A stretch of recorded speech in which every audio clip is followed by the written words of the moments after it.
primeira parte da Bíblia, da tradução da Bíblia da Conferência Episcopal. Espero que depois desta hora e meia que nos vai trazer aqui, todos os presentes percebam a necessidade de passarem a ter esta Bíblia, mesmo que tenham Bíblias muito bonitas lá em casa. Eu trouxe esta, que eu acho que também é igualmente bonita, para que possam também participar naquilo que é, não vou desvendar para já, enfim, a novidade que nos vai trazer aqui o Dom Anacleto, mas aquilo que vai ser também um trabalho partilhado entre todos os cristãos.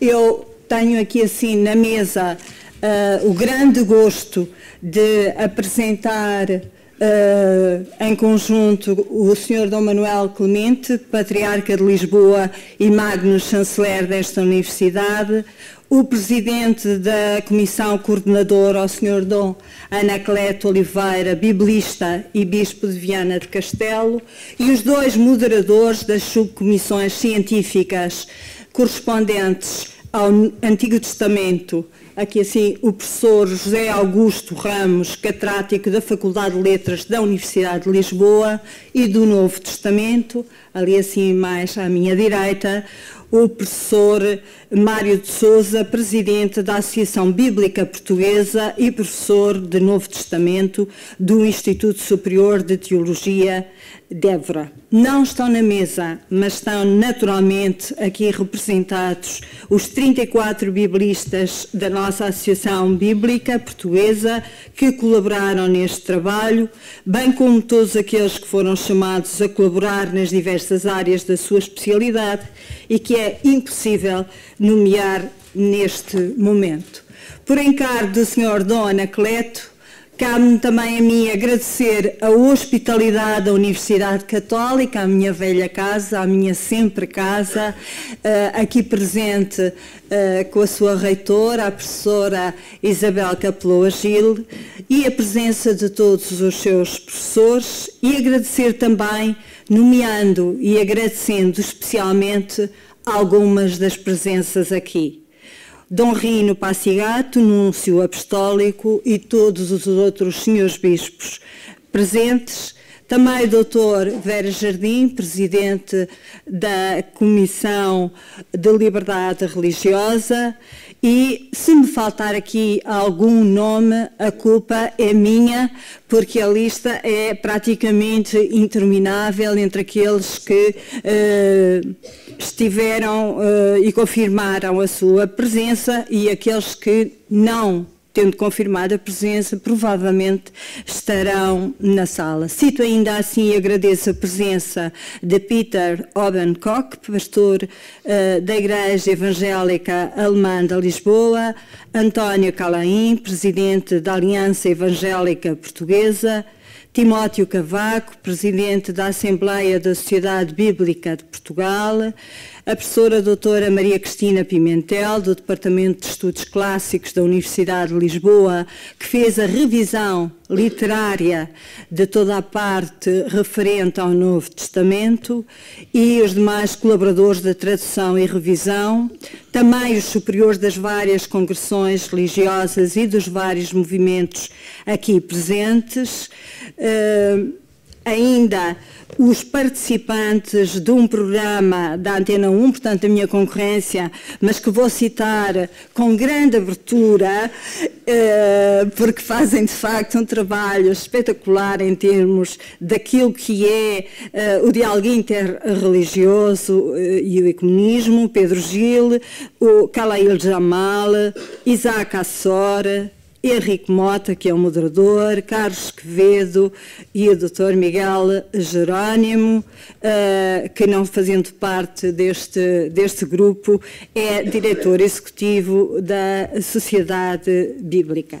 Cabe-me ainda também aqui a explicar a inesperada presença do Sr. Presidente da República, que todos nós tínhamos informalmente por pastor assente, que se revê muito neste trabalho, que foi um dos incentivadores deste trabalho e da pressa em o publicar, sobretudo eu acho que da pressa em o publicar, que não se aguardasse mais do que estes 7 anos de trabalho intenso que a Comissão já vinha a desenvolver, mas que infelizmente, e apesar da sua capacidade de estar presente em múltiplos lados ao mesmo tempo, desta vez não conseguiu estar aqui conosco, mas nos deseja seguramente o maior sucesso, sobretudo na continuação deste trabalho e na rápida publicação do 2º volume.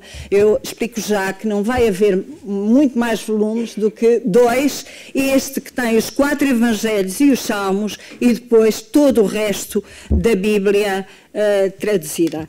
Eu passo de imediato a palavra ao Sr. Dom Anacleto, que fará a primeira intervenção, seguir-se-ão depois os moderadores das comissões científicas e vou já preparando a audiência para que prepare as perguntas que queira colocar, num tempo breve que lhes ficará reservado, alguma pergunta a este painel, porque na fase final haverá um pequeno tempo para perguntas e respostas. O Sr. Dom Manuel Clemente encerra depois a sessão. Sr. Dom Anacleto tem os seus 10 minutos para a sua exposição.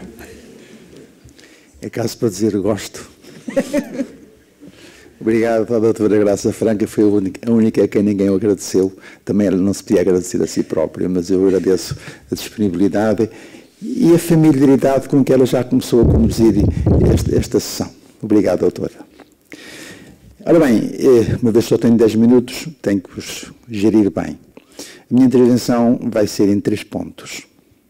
Em primeiro lugar, a história da presente tradução.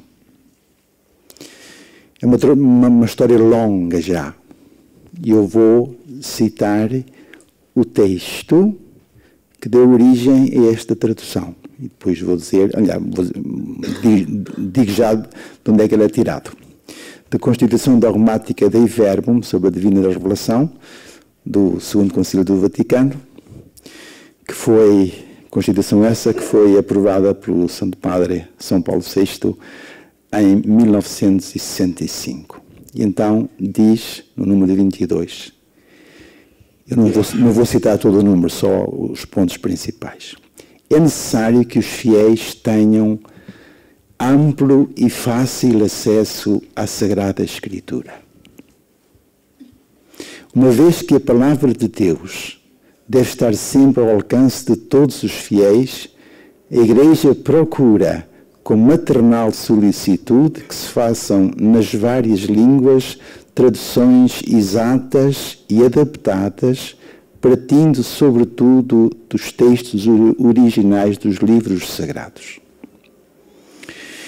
Esta afirmação e este pedido dos padres conciliares na Constituição Dogmática Dei Verbum, tinham sido precedidas, as palavras, claro, de uma outra Constituição, Constituição Sacrosanctum Concilium sobre a Sagrada Liturgia, esta aprovada anos antes, em 1963.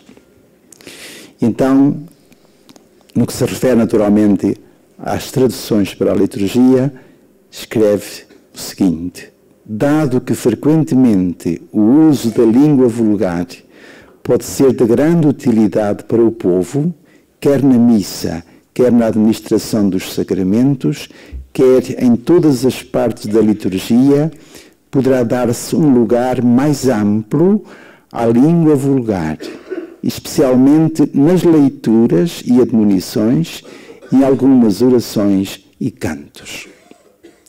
Portanto, o Concílio vai recomendar que, nomeadamente, as leituras, pressupõe-se que bíblicas, sejam proferidas na celebração da liturgia em geral, do modo especial da Eucaristia, em língua vernácula. Ora bem, isto gerou imediatamente um movimento da parte do episcopado português, no sentido de fazer uma primeira tradução. E uma tradução em tempo recorde, porque o povo de Deus esperava exatamente que se concretizasse aquilo que o concílio tinha proposto e que era desejado por a maior parte das pessoas. Há aqui muita gente como eu, que ainda ouvíamos a missa toda em latim, não é? Na minha terra tinha a vantagem do parque, pelo menos antes de começar a homilia, li o Evangelho em português, para a gente perceber alguma coisa, não é? Portanto, era um desejo latente e às vezes, claro, e o concílio veio ao encontro disto. É claro que isto vem, tanto um caso como no outro, vem na sequência dos chamados movimentos bíblico e litúrgico que têm dezenas e dezenas anteriores ao concílio. O concílio apenas veio coroar e oficializar algo que já se pedia há muito tempo. Então começou a primeira tradução dos textos, inicialmente só para a celebração da Eucaristia e de alguns sacramentos, e depois, mais tarde, a tradução dos textos bíblicos usados na chamada liturgia das horas. E já nessa altura, os próprios tradutores, nós temos as atas de tudo isso. Já nessas alturas, os tradutores manifestaram o desejo e até a necessidade de que a tradução se não confinasse apenas aos textos usados na liturgia, mas que abarcasse toda a Sagrada Escritura. Só que, por razões de tempo, por razões de meios, por razões de pessoal, não conseguiram que isso se concretizasse. E não conseguiram aquilo que afinal já tinham conseguido outras conferências episcopais, sobretudo duas.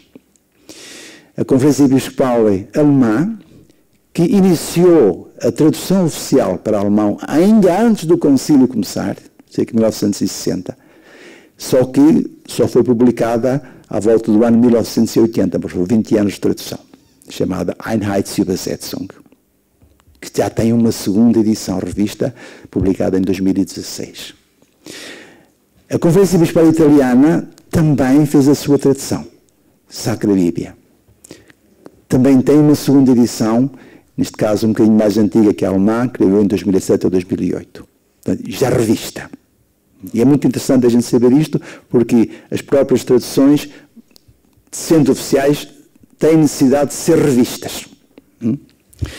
Bom, aquilo que não foi possível, de facto, nestes anos todos, desde o concílio até já ao século presente, embora o desejo se fosse avolumando, nomeadamente entre biblistas, foi finalmente decidido pela Conferência Episcopal Portuguesa em 2012.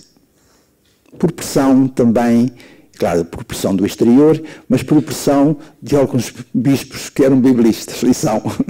Naturalmente, nós fazíamos porta-voz, uma vez que estamos cá no barulho, vamos aproveitar a ocasião. É claro que o desejo era de todos. Então iniciou-se o processo. Reparem, em 2012, vamos apontar assim, 2012, e só em 2019 é que publicam o primeiro.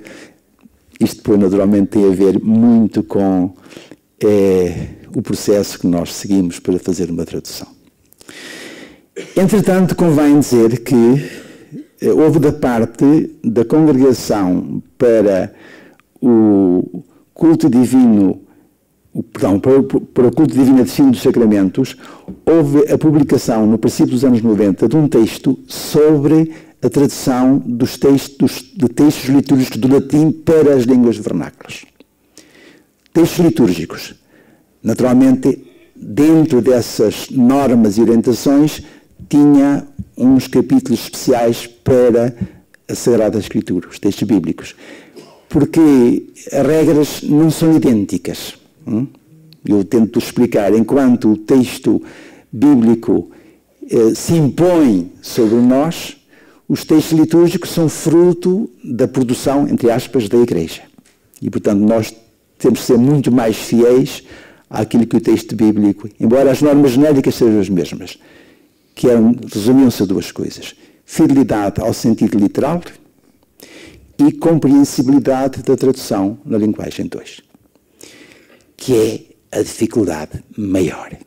E agora já começam a perceber que nós precisamos de 7 anos, e o que nos falta ainda.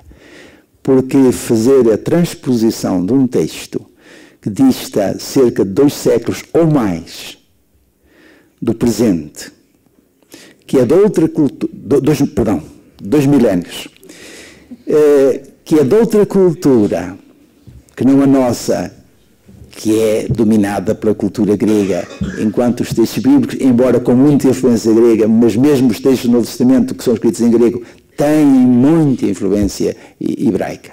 É evidente que fazer uma transposição a esta distância é uma tarefa difícil, complicada. E eu guardo isto, por favor, na memória, porque, no fim, a última coisa que eu vou dizer tem a ver com isto. Portanto, fazer esta passagem.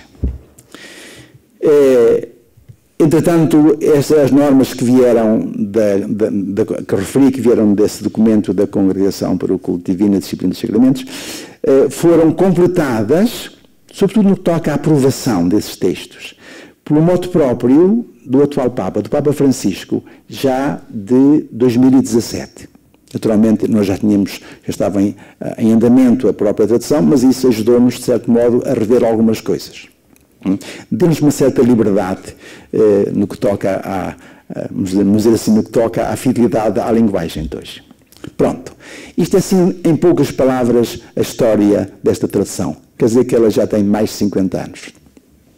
Já começou no concílio. Razões para a presente, o ponto 2, para a presente tradução oficial de toda a Bíblia. 4 razões. Primeiro, o uso da Bíblia não apenas na liturgia, mas em todas as outras atividades formativas da Igreja, nomeadamente na catequese e na disciplina de religião, moral, de disciplina de... Educação cívica. Educação cívica. Eu sei melhor dizer as iniciais do que de tudo. É MRC. Pronto. É claro que é muito aborrecido os miúdos na catequese ter uma tradução e outra diferente. Eu não imagino o pandemónio que aquilo dá para o desgraçado catequista, não é? Só para harmonizar aquilo, não é? E então não há como haver uma tradução única. E por estranho que pareça, nem sequer o Novo Testamento estava todo traduzido. E por estranho que pareça ainda mais, há partes do Evangelho que nunca tinham sido traduzidas. É claro que é uma razão muito prática, porque o Evangelho não entra como leitura habitual na liturgia das horas, não estava todo traduzido, não é? Portanto, e então no Antigo Testamento havia livros que mais de metade, mas muito mais de metade, estavam por traduzir. Portanto, esta foi a necessidade, de facto, de ter uma tradução uniforme, aprovada, oficial, para todas as atividades da Igreja. Em segundo lugar, a necessidade de uma revisão da tradução litúrgica. Naturalmente, é imperfeita, como todas as traduções são imperfeitas, mas suscetíveis, como tal, de aperfeiçoamento. Falta de uniformidade nas traduções. Com frequência a gente nota uma diferença, por exemplo, entre a tradução na liturgia das horas e a tradução que é usada nos lecionários. Alguns erros, ou pelo menos imprecisões, que nós descobrimos. É claro que a gente ia lá metendo de vez em quando, mudando umas coisas, mas eram sempre remendos. Então não havia como, de facto, fazer uma revisão completa. Depois, tendo em conta, terceira razão, para esta nova tradução, ter em conta os resultados da investigação bíblica. Não nos esqueçamos que a Bíblia está em permanente investigação. No que toca, em primeiro lugar, àquilo que nós chamamos de crítica textual, isto é, a encontrar o texto que, tanto quanto possível, se aproxime do texto original. Para quem é leigo neste assunto, convém explicar rapidamente que de nenhum livro bíblico nós temos o manuscrito original. Só temos cópias. E cada cópia tira e aumenta e modifica. E, na altura, com muito mais liberdade do que se fazia hoje.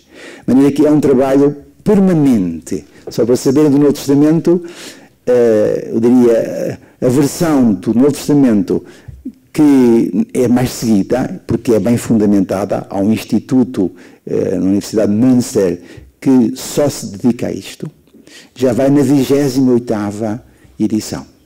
E é possível que dentro de poucos anos apareça a 29ª, sempre com modificações. Ou seja, na própria investigação do texto original aparecem modificações. E nós notamos isso depois na tradução oficial também, que é chamada Neo-Vulgata, que é essa que é usada na missa em latim, não é? Aí também, de edição para edição, há permanentes modificações. Isto ao nível do texto, mas ao nível da própria interpretação. Cada tese de doutoramento em Sagrada Escritura, em princípio, traz coisas novas. Abre caminhos novos. E, portanto, nós próprios estamos sempre a aprender. Portanto, por esta razão, a Bíblia, para ela ser compreensível e ser fiel ao texto original, precisa exatamente de permanentes novas traduções. Finalmente, uma última razão é a evolução que se dá na língua, eu diria, para a qual a Bíblia é traduzida, neste caso português. A nossa língua evolui.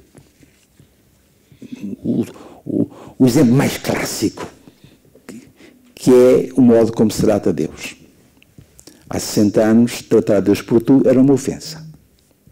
Hoje, até a gente distraído, nas orações que a gente faz, começa a tratar Deus por tu. Ou seja, a relação entre pai e filho, que é sempre que serve de modelo, é evidente que nestes anos todos modificou-se.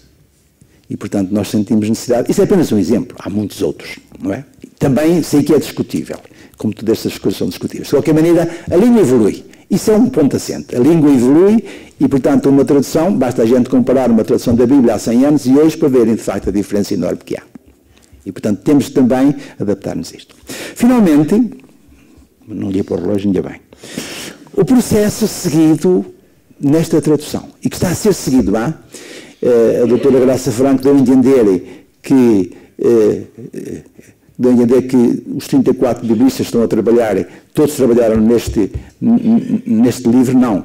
Aqui trabalhou apenas um grupo limitado, porque os outros estão a trabalhar nas outras partes que ainda estão para sair. De facto, são à volta de 34 que temos. Só biblistas, depois há mais umas tantas pessoas que irei indicar que também colaboram. Ora bem, qual é então o processo seguido? Rapidamente.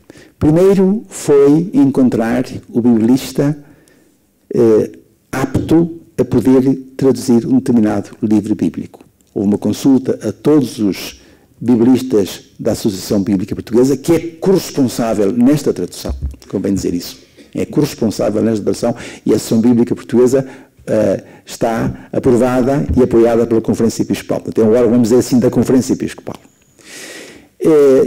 Fez-se uma consulta a todos os membros, e claro, também alguns que não são, porque são de Angola, de Moçambique, mesmo de Cabo Verde, tentámos procurar. Entretanto, também procurámos no Brasil, porque havia livros que não encontrávamos de facto gente ou com capacidade ou com tempo para fazer esse trabalho. Depois foi distribuir cada livro por um biblista, em princípio especialista naquele livro. Normalmente na língua original em primeiro lugar e depois naquele livro. Veio a primeira tradução e nós pedimos a esses biblistas para serem literais, ou seja, para prestarem especial atenção à literalidade do texto, porque é o ponto de partida, a gente nunca pode fugir da literalidade. Atenção lá, eu gostava de distinguir uma coisa muito importante entre literalidade e literalismo. O literalismo, o texto é incompreensível, a literalidade não. Olha o termo dentro do seu contexto e de tal maneira que procura transmitir o sentido mais original possível e mais preciso do termo. Isso é a literalidade, mas não é literalismo, não é? Uma tradução literalista é incompreensível hoje, salvo raras exceções. Esta tradução foi apresentada e foi sujeita à análise de uma subcomissão do Antigo Testamento para os livros do Antigo Testamento e está a ser entregue, e para uma subcomissão do Novo Testamento para os livros do Novo Testamento e do Antigo Testamento em grego. Porque há livros do Antigo Testamento que são em grego e esta subcomissão do Novo Testamento assumiu também, uma vez que é o grego que impera, neste caso, nesta subcomissão. A revisão da tradução, se ela tinha nível, se era aceitável. Houve traduções que foram mandadas para trás, com o pedido, faça uma tradução melhor. Houve algumas que foram pura e simplesmente rejeitadas, mas foi exceção. Ou seja, só para explicar que isto é um trabalho muito sério. Simultaneamente, estas subcomissões tiveram um trabalho ingente e difícil, que é o mais duro, que é harmonizar as diferentes traduções, porque é evidente que o mesmo termo pode ser traduzido por uma bista de uma maneira, outro de outra, e convinha naturalmente ser fiel exatamente ao texto, tanto quanto é possível, porque muitas vezes os termos originais também têm vários sentidos, e o contexto às vezes exige que se mude. Por isso é que eu digo que isto é um trabalho duro e difícil. Talvez o mais longo. Depois deste trabalho feito, de estar harmonizado, então o texto foi entregue a um especialista em língua portuguesa. A doutora Graça Franca nomeou a doutora Cristina Pimentel, mas convinha explicar que ela é só para os livros do Novo Testamento. Do Antigo Testamento, no caso concreto do Saltério, foi o padre Lopes Morgado, com a sua veia poética, e pareceu-nos que era a pessoa indicada, por uma vez que os salmos são poesia, não é? E finalmente foi entregue a mesma tradução a um liturgista, uma vez que o destino da tradução é fundamentalmente a liturgia. Ora bem, já nomeei 4 passos, não é? Há um quinto, que é o presente. Agora estamos a iniciar. E mais breve, o não quinto é, senhora Anacleto? É o mais breve. Ou seja, achámos que era a ocasião de o público português ter uma palavra, porque nenhum de nós é completo. A maior virtude de um biblista e imprescindível é a humildade. Saber que ser fiel a duas coisas, ou 2 polos, que nós devemos respeitar totalmente, que é a palavra de Deus e que é o público de hoje, naturalmente isto exige um trabalho paciente. E não há como, então, nesta fase, pedir ao público português que, por favor, nos ajudem. Por isso é que esta tradução experimental ou provisória está à vossa disposição, com um pedido veemente a que nos deem as vossas reações, mas, por favor, não sejam genéricos. Gostei muito, não gostei muito. Nós queremos coisas concretas. Eu traduziria desta maneira assim.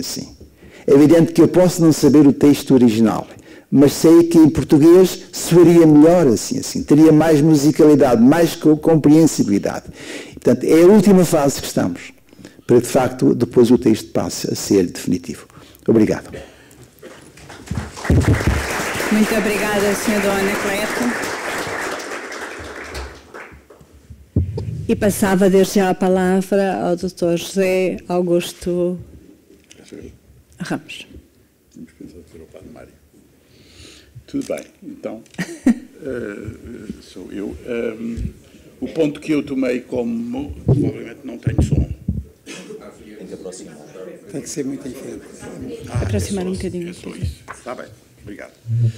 Então, o ponto que eu tomei é um pouco de uma espécie de meditação sobre o espírito. Eu continuo a não sentir que haja, agora já há.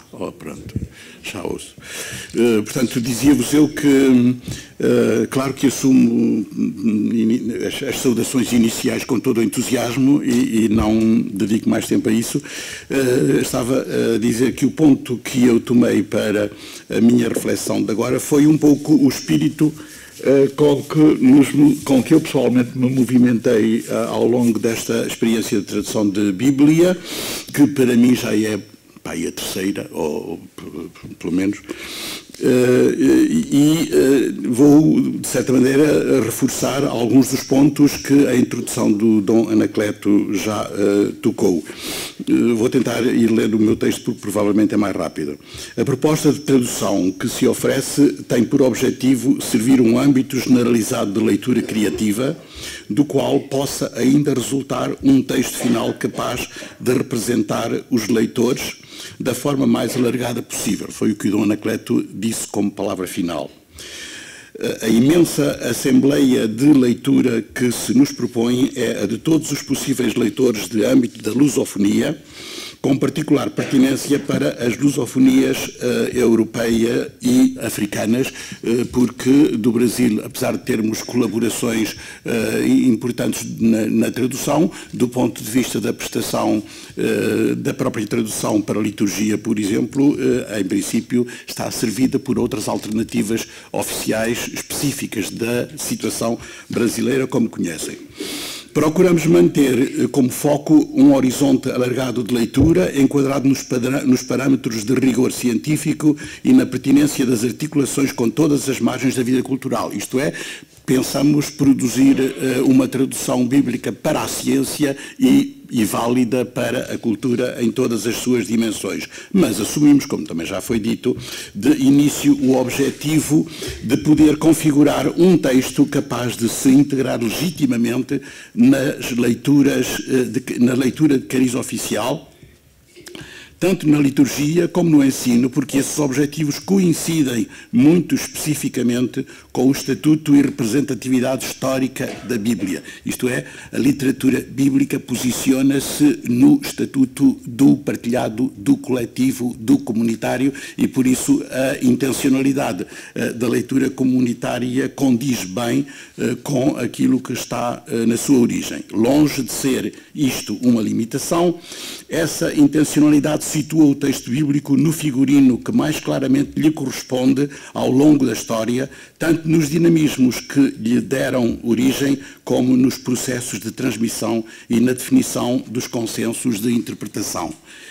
Este é o filão que eu sigo, isto é, com este horizonte eu estou a tratar não só a tradução da Bíblia como livro e como texto, mas a tradução da Bíblia como leitura, que é bastante mais envolvente do ponto de vista das ressonâncias e das conotações. No dinamismo social de que se originaram os textos bíblicos, mesmo contando com as iniciativas e intervenções de numerosos líderes de pensamento e de animação cultural e espiritual das comunidades, a literatura bíblica não assenta especificamente sobre o papel de autorias individuais e restritas, como aquelas a que estamos habituados. As autorias não explicitadas, que rotulamos como simbólicas ou pseudoepigráficas, significam que a gênese dos textos bíblicos assenta, desde logo, numa base alargada e coletivamente partilhada, onde as dinâmicas de autoria são intensamente cúmplices de processos que pertencem já aos domínios da leitura e do desenvolvimento hermenêutico. Razão tem a tradição hebraica para, desde tempos muito antigos, designar a Bíblia não como livro ou como texto, mas sim como a leitura, Hamikra. Essa designação impunha-se com tanta evidência ainda a partir do século VII que o islamismo se habituou a chamar igualmente a leitura, ao Corão, ao seu livro canónico.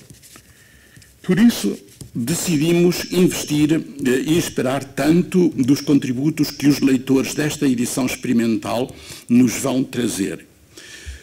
Por estar ciente de tudo o que está em jogo nesta interdependência entre as semânticas da leitura e o teor de uma tradução, é que um dos nossos celebrados mestres do Pontifício Instituto Bíblico em matéria de literatura e de tradução bíblica, o professor Luís Alonso Schöckel, escrevia no volume em que fundamenta os critérios de tradução da sua Nueva Bíblia Espanhola, que uma tradução da Bíblia precisava de ser refeita de 50 em 50 anos. É esse teor de pertinência semântica que pretendemos recolher, tanto dos consensos como das críticas, que desejamos numerosas e queremos assumir como parte criativa importante deste processo hermenêutico. Esta expectativa do consenso dos leitores não obsta a que assumamos com a máxima seriedade a correspondência científica adequada destes conteúdos com aquilo que transparece nos textos originais. Quanto mais avança a tentativa de traduzir os originais, mais se afiança a convicção de que, para além da língua de referência primeira, um verdadeiro original é um postulado cheio de evidências, mas que, por vezes nos escapa subrepticiamente por entre as linhas dos exemplares conservados. Neste contínuo jogo de detecção, muito nos ajuda o testemunho das variantes dos manuscritos e das antigas traduções. Algumas delas são contemporâneas do próprio processo de escrita original, nomeadamente em grego e em aramaico. Por isso, resulta tão significativa a comparação continuada entre textos postulados de outros originais que se sentem estar implícitos por dentro da tradução grega dos 70. Esta tradução é, por vezes, testemunha de um estado de texto hebraico algo diferente daquele que nos foi legado pela tradição manuscrita do hebraico maçorético. Por isso, nos interessam sempre as traduções da tradução grega do Antigo Testamento, como aquela que tem estado a ser publicada em português e que é um testemunho paralelo ao qual estamos atentos. É evidente que não precisávamos da tradução portuguesa que está a fazer-se, porque nós comparamos diretamente com os originais gregos, mas é evidente também que o contributo da evidência que eles obtiveram na tradução pode ser importante para a nossa própria reflexão. Tal como essa tradução, interessam-nos todos os testemunhos históricos de interpretações capazes de oferecer luz, horizonte e profundidade ao texto de tradução que o próprio original hebraico nos vai sugerindo. Essas traduções quase contemporâneas da gese do primitivo texto bíblico ajudam-nos tanto a ultrapassar como a revalorizar o teor literal fixado pelos maçoretas, porque nos damos conta, com frequência, que o entendimento daquelas primeiras traduções transleu a realidade e estamos com a capacidade de reler com maior transparência o original hebraico, com as ajudas suplementares que, entretanto, fomos adquirindo cientificamente e que nos podem fazer ultrapassar a incapacidade de interpretação que as primeiras traduções tinham. Portanto, é um processo de mútua ajuda. Fica desta maneira a transparecer o primado universal da leitura, no seu sentido originário, oriental e bíblico. No mundo oriental é sempre muito mais significativo para estes textos com caráter de representatividade oficial e canónica, é sempre muito mais importante a leitura do que a autoria. Estou a falar do mundo semítico oriental, onde essa realidade é sociologicamente evidente. Eu queria, ao acabar este parágrafo, entretanto interrompi, queria dizer-vos que quando o Concílio de Trento, em 1546, definiu, digamos, em termos conciliares, pela primeira vez no cristianismo ocidental, a sua lista canónica, é sobre a prática da leitura que a Igreja fazia, que essa lista seletiva se construiu. Isto é, estes são os livros que nós consideramos na Bíblia por serem estes que a gente tem lido e, por conseguinte, a leitura imposta como critério.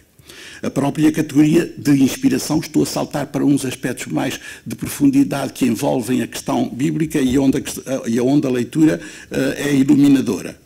A própria categoria da inspiração, aparentemente distante de quaisquer mecanismos existenciais de leitura, porque a consideramos prévia, pode ser mais compreensível quando é enquadrada nas dinâmicas teológicas de leitura, mais do que no circuito restrito das mecânicas de autoria individual. O nosso tipo de vocabularização das questões, como a categoria de inspiração e a categoria de cânon, facilmente iam para estes mecanismos um bocadinho desarticulados da realidade. Vamos começando a ter consciência algo diferenciada. Como vimos, o mundo oriental valoriza vivências culturais comunitárias mais do que ocorrências autorais. O espaço de garantia para o acerto em matéria de hermenêutica é a convergência das consciências no sentido dos consensos de comunhão mais do que na estatística. Estas categorias teológicas de leitura realizam-se num espaço que é teológico na intenção e sociológico no estatuto da escuta comunitária. Por isso, o verbo ler, em hebraico, significa gritar ou proclamar e não visionar. Tal como a leitura islâmica ou o Alcorão se faz pela mediação destacada de um muezzin, alguém que projeta leitura para os ouvidos que, escutando, leem. O capítulo 4 de Lucas encena uma leitura de Jesus, a qual se exprime como um ato hermenêutico que acontece para os ouvidos que escutam. É no capítulo 4, como disse, e os 2 versículos nucleares desta passagem merecem ser citados pela tradução que esta Bíblia nos propõe, isto é, dos meus colegas do Novo Testamento. Diz o texto: depois de enrolar o livro e de o devolver ao ajudante, sentou-se. O sujeito é Jesus. Os olhos de todos na sinagoga estavam fixos nele. Começou então a dizer-lhes: hoje, aos vossos ouvidos, cumpriu-se esta escritura. A leitura não se reduz à simples percepção do sentido do texto. É antes a sua projeção dinâmica para um novo passo, que é o da realização ou do encher-se de sentido, peplerotai, diz o grego de Lucas. Por isso, todos os hermeneutas são profetas, diria o nosso padre António Vieira na sua obra seminal e monumental, a que deu por título Clavis Prophetarum, que temos vindo a redescobrir recentemente. Temos aqui o professor Arnaldo, que é um dos mediadores dessa redescoberta. A tradição teológica cristã antevia, de algum modo, este horizonte quando olhava com simpatia para a possibilidade de aplicar o conceito de inspiração também a importantes dinâmicas do espaço da leitura, como são as traduções, e este seria o caso da tradução dos 70, a propósito da qual alguma tradição cristã se perguntava se não deveria também ser considerada inspirada. Está neste espaço onde os dinamismos de promoção ocorrem. Estes critérios amplos de inspiração e verdade aplicados à Escritura, assentes no horizonte social e histórico vivencial das comunidades, aparecem valorizadas no último documento da Comissão Bíblica, que versou precisamente sobre a inspiração e verdade da Sagrada Escritura, publicado em fevereiro de 2014. Aparentemente não muito conhecido, porque nem sequer teve tradução portuguesa, nem lá no organismo central do Vaticano. E as duas categorias teológicas designadas tradicionalmente como fontes da revelação, é uma temática teológica muito importante no nosso pensamento cristão e na teologia, que é a revelação e a tradição, digamos que a Bíblia e a tradição. Essas duas categorias podem integrar-se de forma bastante harmoniosa nas dinâmicas inerentes à leitura. Prosseguindo ao longo da história, a leitura articula-se como fio condutor de um texto num ato hermenêutico que assume o texto e que, ao mesmo tempo, o transcende. Alguma crispação entre revelação e tradição a que se pôde e podemos nós ainda assistir, enfim, pelo menos no revisionar a história do pensamento e da teologia, a que se pôde assistir, alguma crispação, na era pós-tridentina não precisaria de se apresentar de forma tão acirrada. Houve momentos em que o despique, e também entre grupos de cristãos, o despique entre tradição e revelação se acirrou em excesso.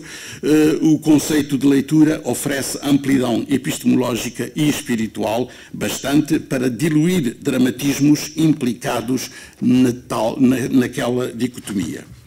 As vicissitudes da transmissão do texto, mais do que constituir um quebra-cabeças para os trabalhos da crítica textual, devem ser encaradas como a expressão enriquecedora de uma imensa polifonia de leituras, por entre as quais a busca hermenêutica se movimenta de forma criativa.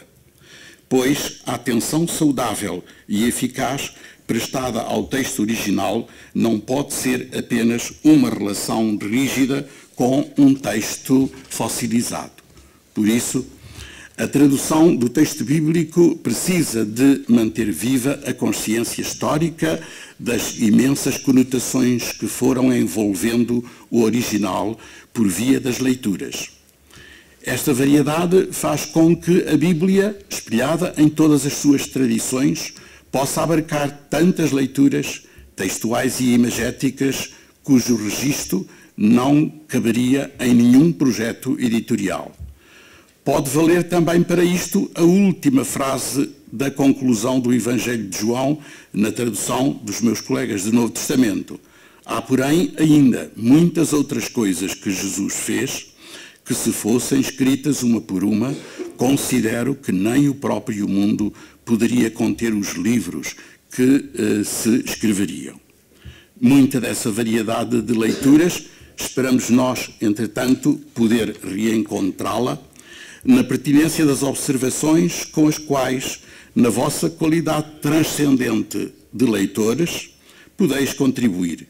São essas que, desde já, agradecemos e esperamos com sofreguidão.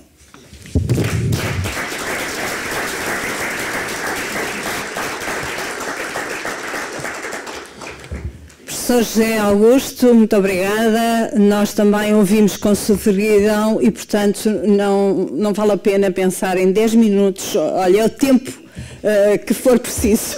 E, portanto, Padre Mário Sousa, com esta benesse o tempo que for preciso, não excetuando, não ultrapassando os 10 minutos, evidentemente, pode iniciar os seus. Bom dia a todos. Eu focar-me-ia naturalmente nos Evangelhos, que são o texto do Novo Testamento que hoje temos nas nossas mãos. E leio para não me dispersar muito. Os trabalhos de edição do Novo Testamento começaram pelos Evangelhos, pela importância que estes têm não só na liturgia e na espiritualidade cristãs, como na cultura que nos forjou, enquadra e projeta. No entanto, a palavra Evangelho, com que hoje referimos as obras atribuídas a Mateus, Marcos, Lucas e João, e que se tornou depois um género literário, refere-se na sua gênese à proclamação oral do próprio Jesus à sua boa notícia, tradução de Evangelion. De facto, o princípio do texto de Marcos, cuja obra serviu de fonte a Mateus e a Lucas, afirma Evangelho de Jesus, Cristo, Filho de Deus. Numa construção em que o genitivo, no nosso português o determinativo, permite uma dupla leitura. Subjetiva, ou seja, Jesus é o anunciador do Evangelho, e objetiva, ele próprio é essa boa notícia. Com efeito, ambas correspondem à realidade. A pregação de Jesus deu origem à pregação sobre Jesus, ainda na existência terrena deste. Em Marcos 6, 7 e seguintes, encontramos Jesus a enviar em missão os apóstolos.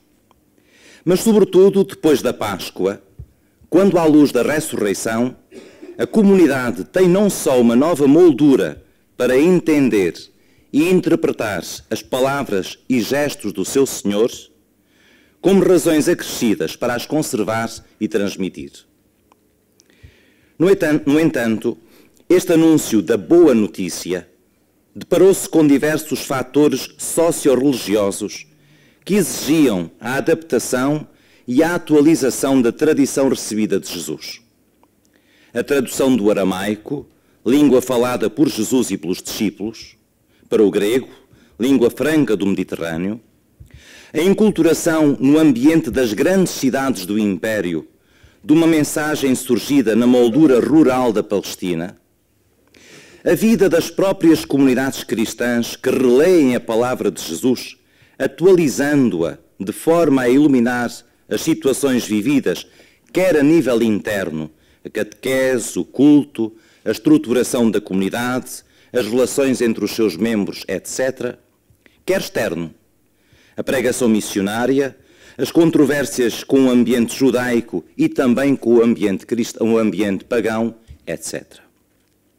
Tudo isto, aliado ao progressivo desaparecimento das testemunhas oculares, leva ao advento da passagem da pregação oral para os textos escritos, cuja evolução dará origem à elaboração das obras que hoje conhecemos como Evangelhos. Todo este processo tem necessariamente de ser tido em conta numa tradução que pretende ser fiel, e sublinho, não apenas ao texto, como ao mundo do texto e ao mundo que está por detrás do texto. Por outras palavras, é preciso considerar não só a diacronia dos textos evangélicos, como ter muito presente a sua natureza de narrações teológicas. Como narrativa, introduzem os ditos de Jesus no contexto da sua vida. Mas, ao mesmo tempo, na continuidade da tradição historiográfica judaica, que descobre a ação de Deus na história e a lê à luz da aliança, os Evangelhos olham para a história de Jesus, descobrindo nela a intervenção salvífica de Deus e o cumprimento do Antigo Testamento.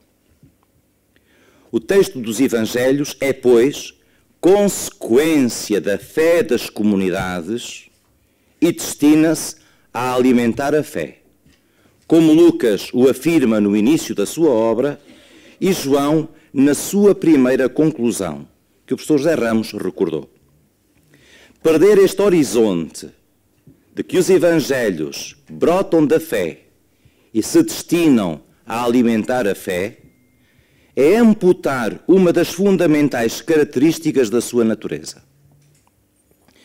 Os Evangelhos narram a vida de Jesus com uma trama que desemboca na cruz, mas são concomitantemente uma confissão de fé sobre a presença atual do Senhor que ressuscitou e que, presente na sua comunidade, continua a dirigir-lhe a sua palavra, como é bem sublinhado nos relatos das aparições pascais. Essa é também a finalidade deste trabalho de tradução.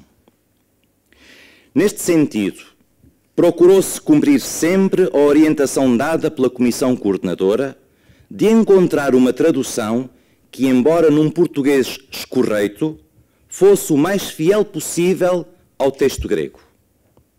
Assim, por exemplo, seguiu-se o mesmo princípio do evangelista quando este optou por não traduzir para o grego palavras hebraicas ou aramaicas. Princípio este também muitas vezes seguido pela tradução da Neo-Vulgata.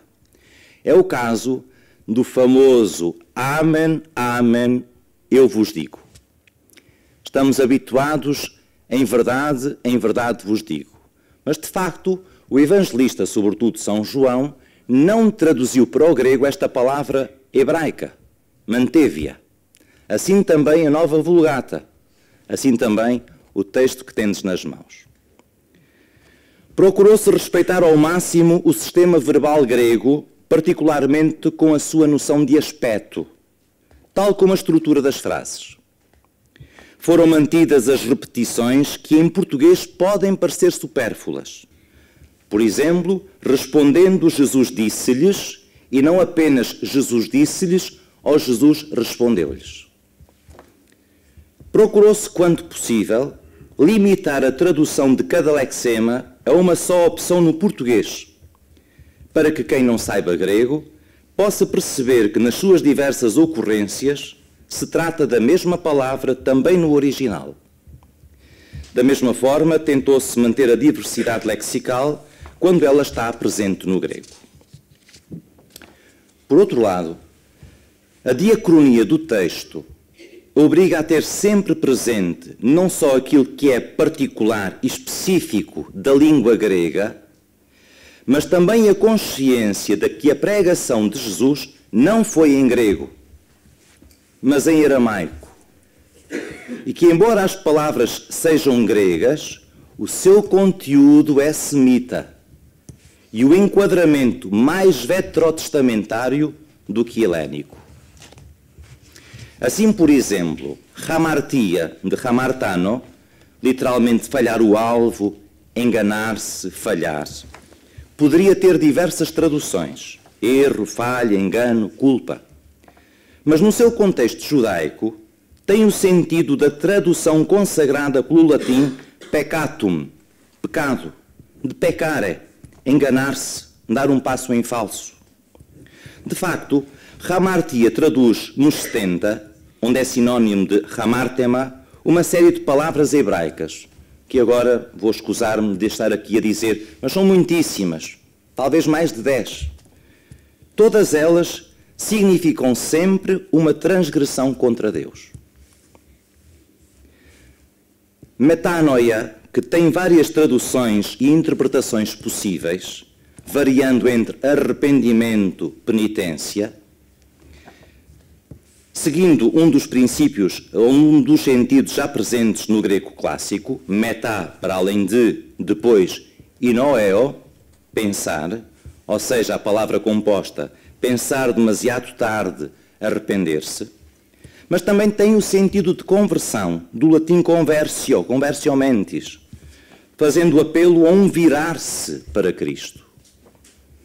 A ambiguidade, até porque o termo traduz nos 70 dois termos hebraicos distintos, shuv, que significa voltar-se, no sentido de afastar-se para regressar ao ponto de partida, e inham, que indica sentir remorso, levou a optar por conversão.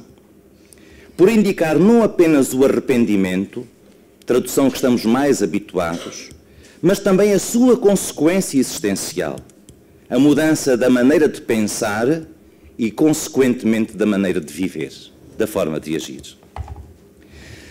Em casos em que o eco semântico da palavra é já pouco natural em português, tentou-se que, no contexto, a palavra adquirisse o sentido teológico específico do Novo Testamento.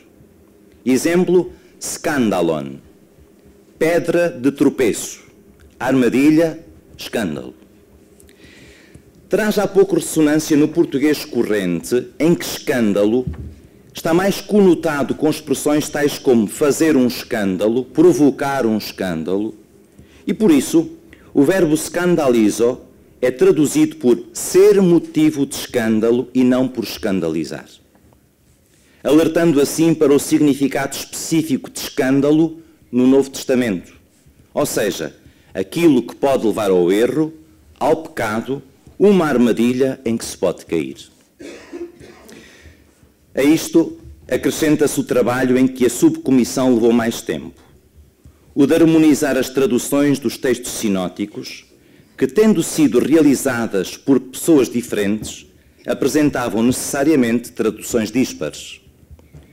O texto que temos nas mãos apresenta essa harmonização de frases e até de perícopes inteiras, mas também de palavras que procurou-se, na medida do possível, fossem sempre traduzidas da mesma maneira nas suas diferentes ocorrências em Mateus, Marcos e Lucas e também em João.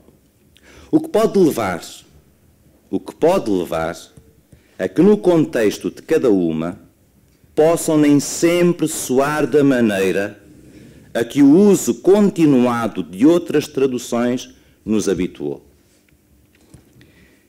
É precisamente por isso que já vamos em mais de 300 reuniões por Skype.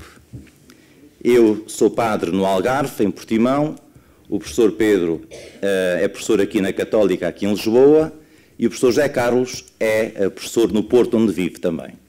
De maneira que é mesmo uma comissão nacional. E trabalhamos por Skype muitas horas seguidas, para verdes que, de facto, tudo isto levou muito tempo, 300 encontros de hora e meia cada um.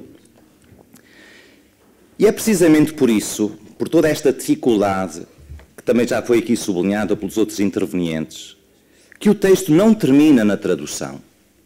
Anseia pelo eco que provoca no leitor ou no ouvinte, pois é para ele e nele que o Evangelho se torna boa notícia. Por isso a edição agora entregue é ad experimentum, que o mesmo é dizer tratar-se de um texto que, numa metodologia que pensamos inusitada, aguarda pelo contributo fundamentado do leitor, que enriquecerá as limitações que uma tradução sempre transporta. não há traduções perfeitas, porque em nenhuma se esgota a riqueza incomensurável da palavra com P grande. Também aqui se manifesta a kenosis, o esvaziar-se de Jesus, palavra eterna, que na história assume as limitações e contingências da palavra humana para, através dela, se tornar evangelho encarnado e salvífico.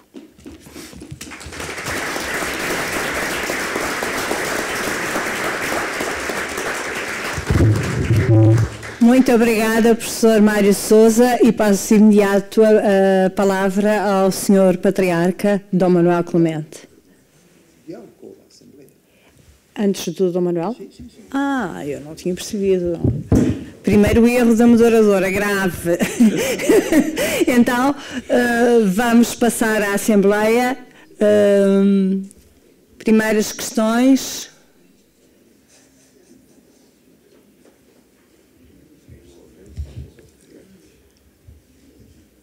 Bem, não havendo questões, eu aproveito. Bom, então vou aproveitar uma primeira. Ainda não... Pronto. Dom Rino. Curiosidade. Os títulos que estão encarnados em vermelho, quer nos Evangelhos, quer nos Salmos, são parte da Bíblia ou são uma imaginação dos autores? Todos os títulos são da responsabilidade dos tradutores. Portanto, não fazem parte do texto bíblico. Só para a vossa informação, o texto bíblico original nem sequer tinha a separação entre as palavras. O leitor é que tinha que separar as palavras. Não tinha título nenhum, não é? E, portanto, mesmo o nome do livro, Evangelho segundo São Mateus, não é bíblico. Fique muito claro. Portanto, tudo aquilo que está como título a vermelho é da responsabilidade do tradutor, quando muito depois completado pela responsabilidade da Comissão do Antigo Testamento ou do Novo Testamento, e naturalmente, como tudo o resto, mas isso muito mais passível das vossas sugestões, correções.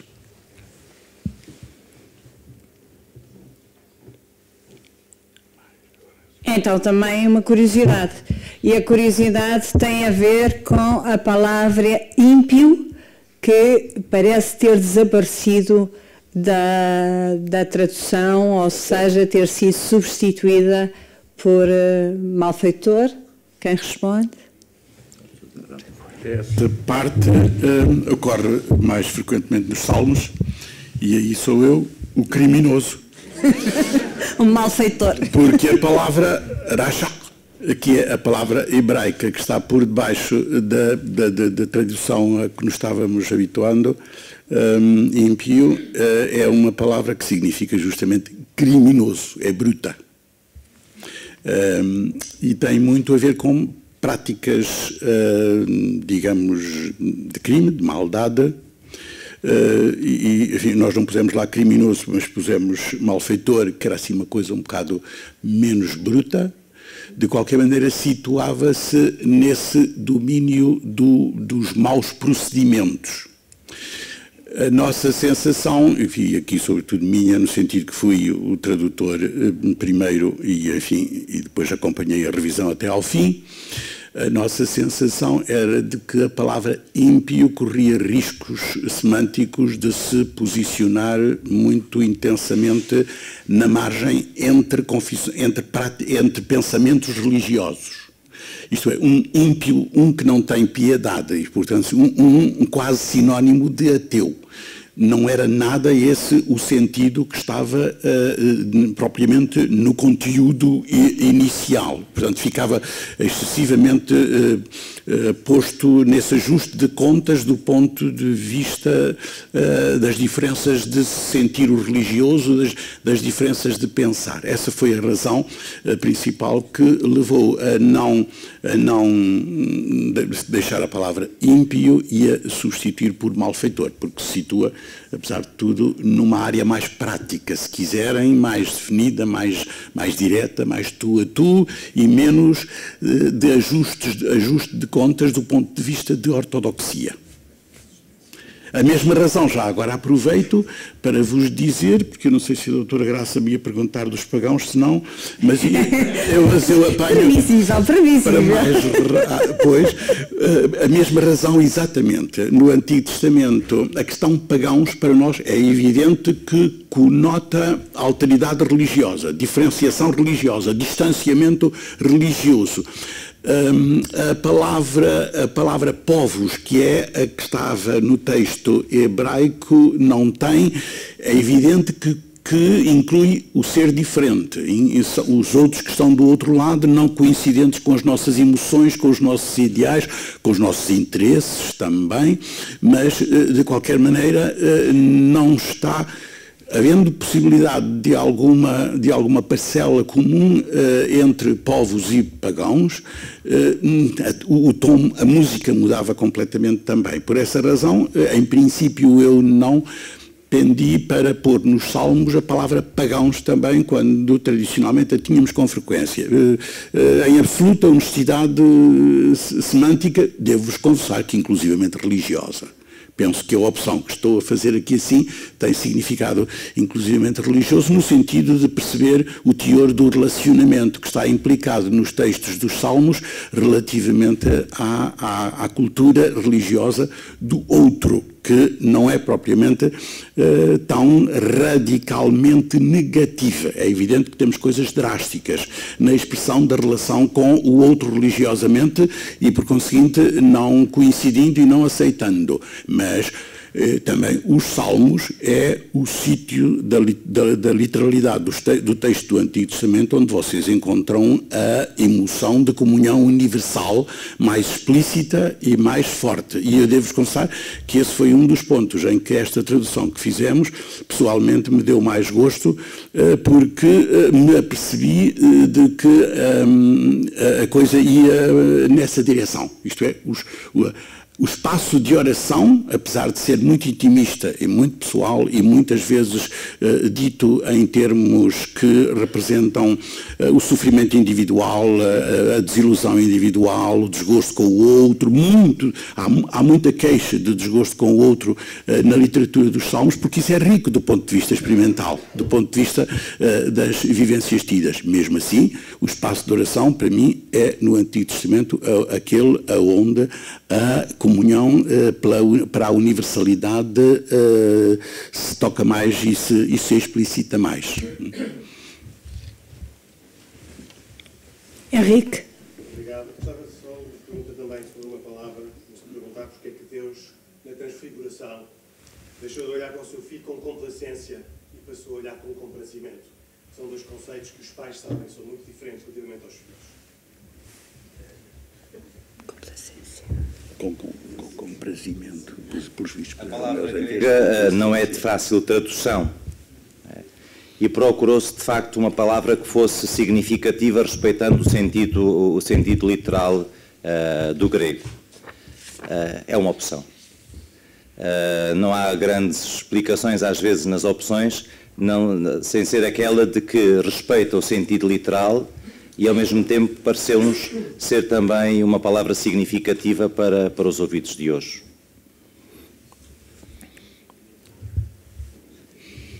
Bem, vou continuar eu, se não... Pedro? Gostava de perguntar se vai haver uma edição digital e, se sim, quando? Uma edição digital. Se calhar é mais fácil a edição digital do que a impressa.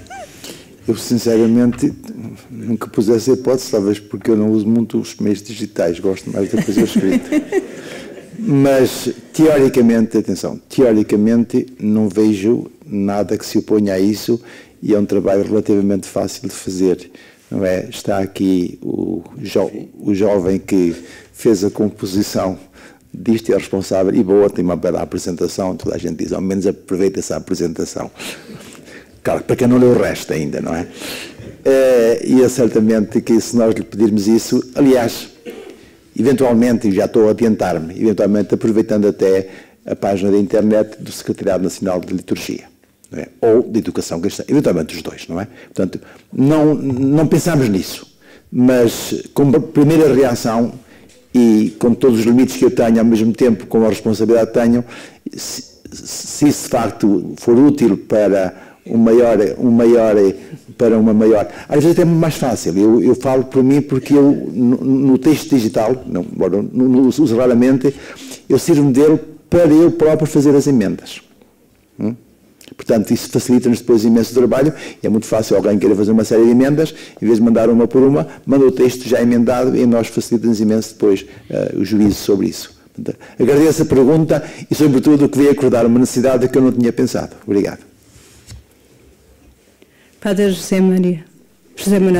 Ao contrário da pergunta anterior, que tem esse interesse, a minha não tem nenhum, mas voltava aos ímpios, para dizer que o Sr. Dom António Montes, que como todos sabemos, tem olhos que nós não temos, encontrou no título do Salmo 14 a palavra ímpio. Boa. Está a vermelho, não é inspirada certamente. Não. Então essa é a nossa salvação. Não é textual. E já agora isto serve para completar, enfim, dizer da questão dos títulos. Todos esses títulos são um processo editorial nosso, portanto, valem tanto como valem as nossas notas, não é? Com mais uma coisa, é que normalmente, como é um bocado difícil fazer títulos para textos que são tão parecidos, é muito fácil que a gente se deixe arrastar. E lá passou, bom olho, então, obrigado.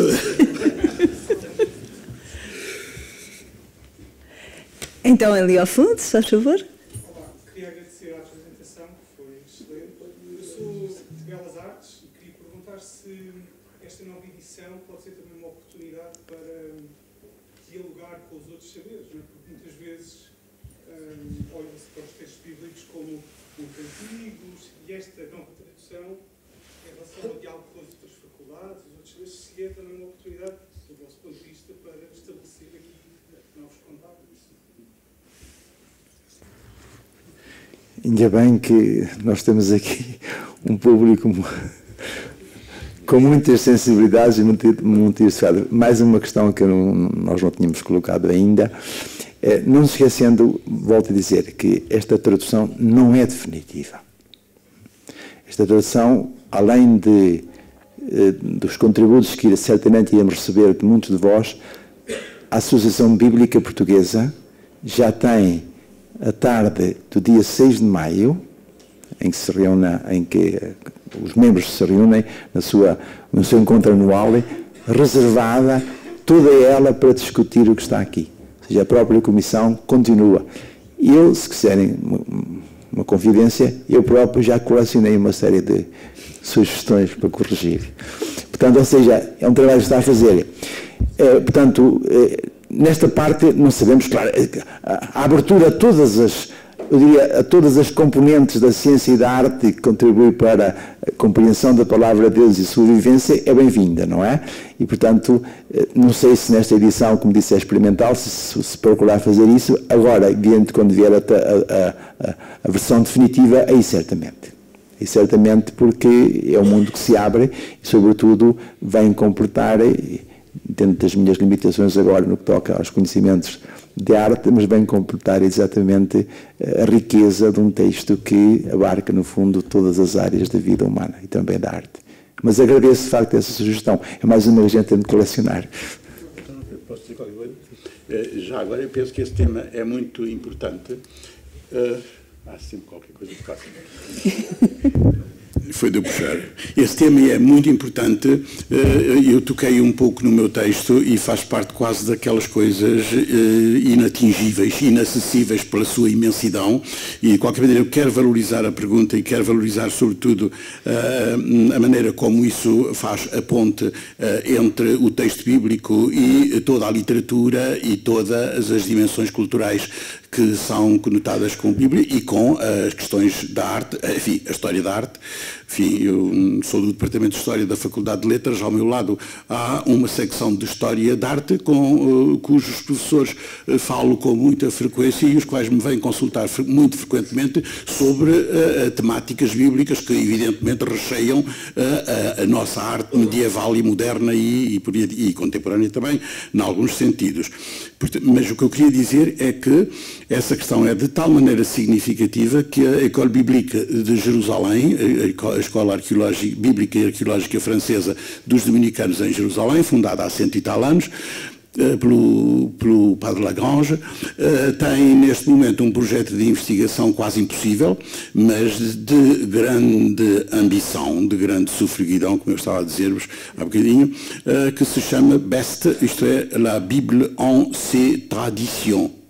E onde, diríamos, por todo o mundo, os comentadores e as pessoas interessadas em estudos bíblicos são convidadas a participar, valorizando justamente essas dimensões que do interior do texto bíblico ressaltam para a história da cultura e para a história da arte, quer das artes visuais, quer das artes sonoras, por exemplo. Vocês imaginam a questão, a imensidão de assuntos bíblicos que existem em composições musicais ao longo dos nossos séculos de grande produção clássica da música. Portanto, BEST, La Bible en ses traditions, é, digamos, o projeto fundo. Eles praticamente abandonaram o projeto de tradução da Bíblia, a famosa Bíblia de Jerusalém, porque acham que está feita, já teve uma revisão e, por conseguinte, segundo eles, durará algum tempo, e todo o esforço da escola está, sobretudo,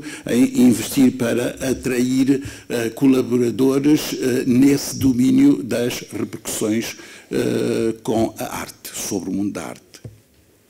Última questão. Bom, não havendo, eu vou colocar... ali. Apenas também um pequeno pormenor de tradução, e aproveitando o Evangelho da Anunciação de hoje, Lucas 1:35, aparece a certa altura: o Espírito Santo virá sobre ti e o poder do Altíssimo te envolverá. É apenas uma pergunta de opção de tradução, porque na nota que este versículo depois tem, diz: a expressão envolverá, literalmente, estenderá a sua sombra. Se bem me recordo, a tradução atual diz: cobrirá com a sua sombra. Por que optar aqui por uma palavra diferente, especificando o literal? Porque a sombra na nossa semântica não tem o mesmo sentido que tem no sentido original no grego. Para nós, uma coisa que tem sombra é qualquer coisa de não muito positivo. Envolver-se na sombra, dizer esta expressão, envolver-se na sombra, significa envolver-se em qualquer coisa não recomendável. E, portanto, preferimos manter o sentido e não a literalidade. Ou seja, o sentido é este: o Senhor envolver-te-á em tudo o que tu significas, e daí, naturalmente, nascerá o Salvador. E por isso preferimos de facto, manter o sentido e não a literalidade.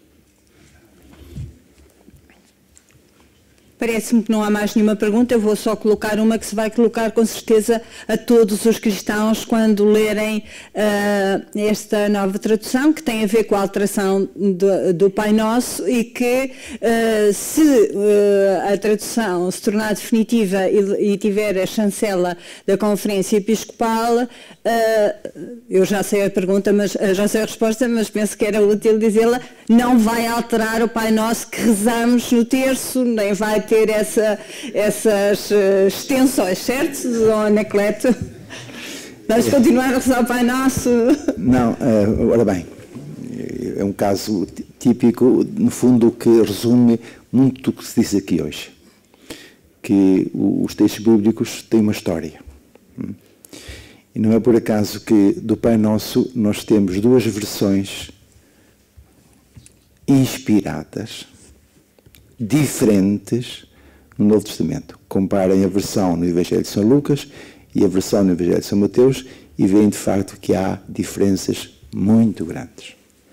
Ora bem, se no próprio Novo Testamento se permite que haja versões diferentes da mesma oração, naturalmente adaptadas às comunidades para as quais o Evangelho foi escrito ou nas quais ele foi escrito, se o Novo Testamento dá essa vivacidade, na Igreja pode continuar-se a fazer o mesmo. E agora vou mais longe.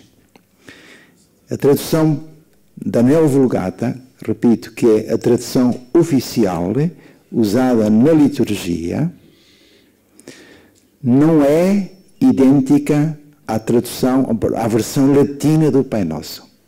Só uma palavra, só para verem a diferença, há várias diferenças. Vão comparar e veem logo. Enquanto o latim diz Panem Nostrum Quotidiano, da Nova Exódia, lá, em vez de cotidiano, se eu não estou enganado, tem Panem Nostrum Transubstantialem, da Nova Exódia. Portanto, estão a ver a própria tradução oficial da Bíblia para latim e que é usada na liturgia, não transcreve a versão que é rezada todos os dias. O que é que isto significa?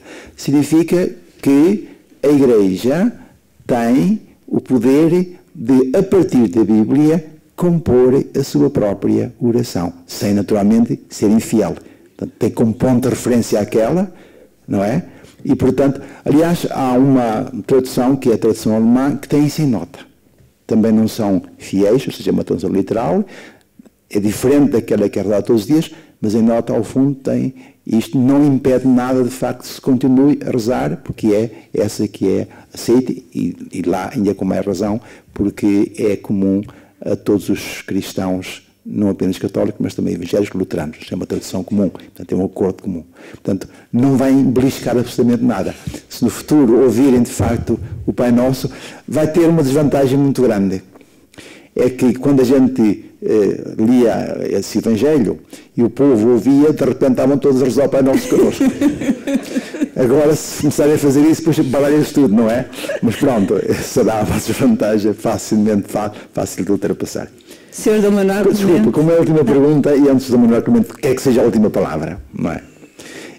Foi uma coisa combinada à última da hora. Nós queríamos terminar, depois das palavras do Dom Manuel, queríamos terminar esta sessão com a Bíblia. E por isso ficamos desde já avisados que depois da palavra do Dom Manuel e com palavra conclusiva, iremos todos rezar o Salmo 150, que é o último texto que aparece.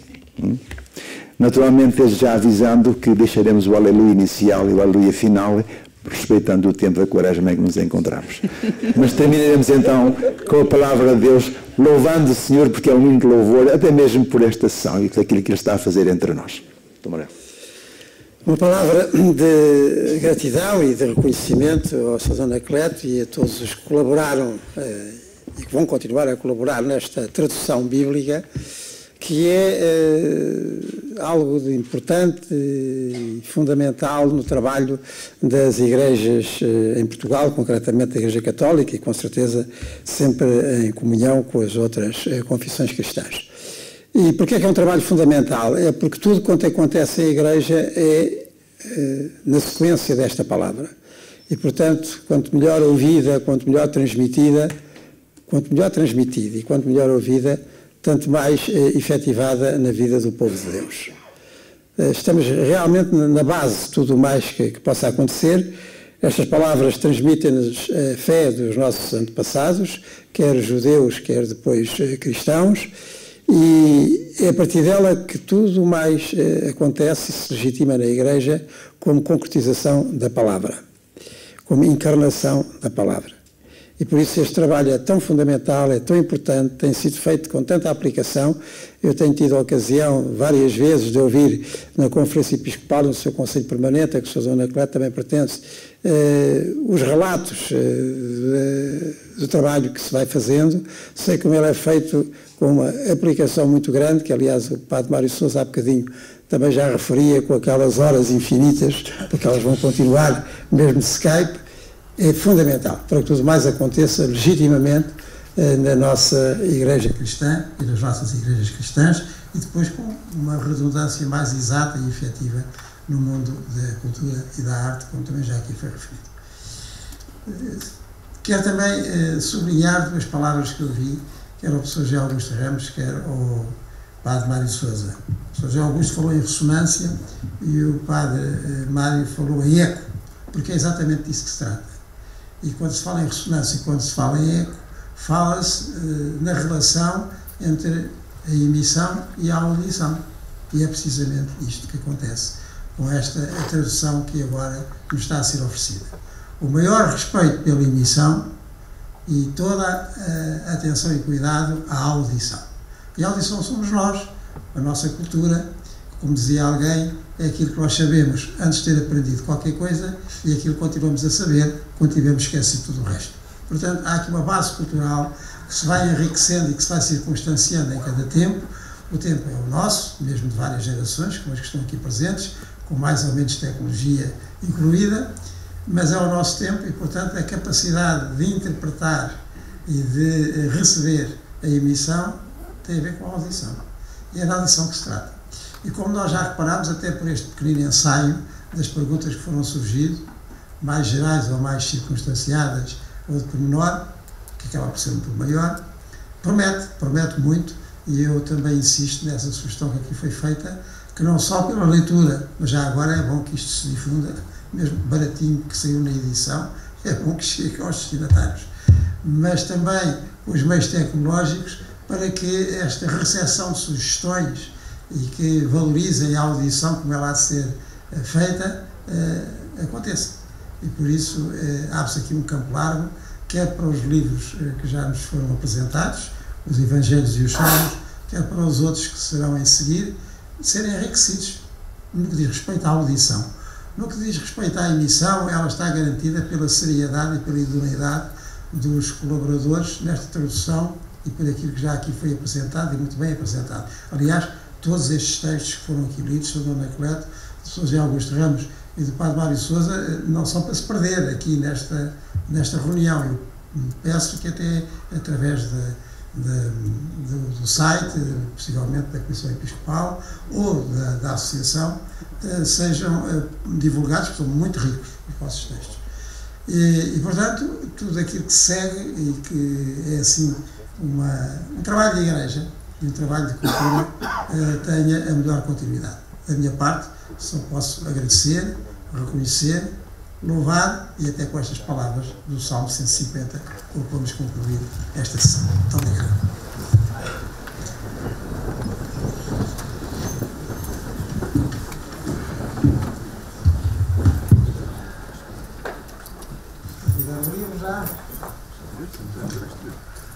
Louvai a Deus do seu santuário, louvai no firmamento do seu poder, louvai pelos seus prodígios, louvai na medida da sua imensa grandeza, louvai ao som da trombeta, louvai com a harpa e a lira, louvai com tambores e danças, louvai com instrumentos de corda e flautas, louvai com símbolos sonoros, louvai com símbolos de aclamação, tudo que respira, louve o Senhor. E mesmo sem dizer a última palavra que aí vem, uma continuação de boa quaresma e depois uma Páscoa enxerga.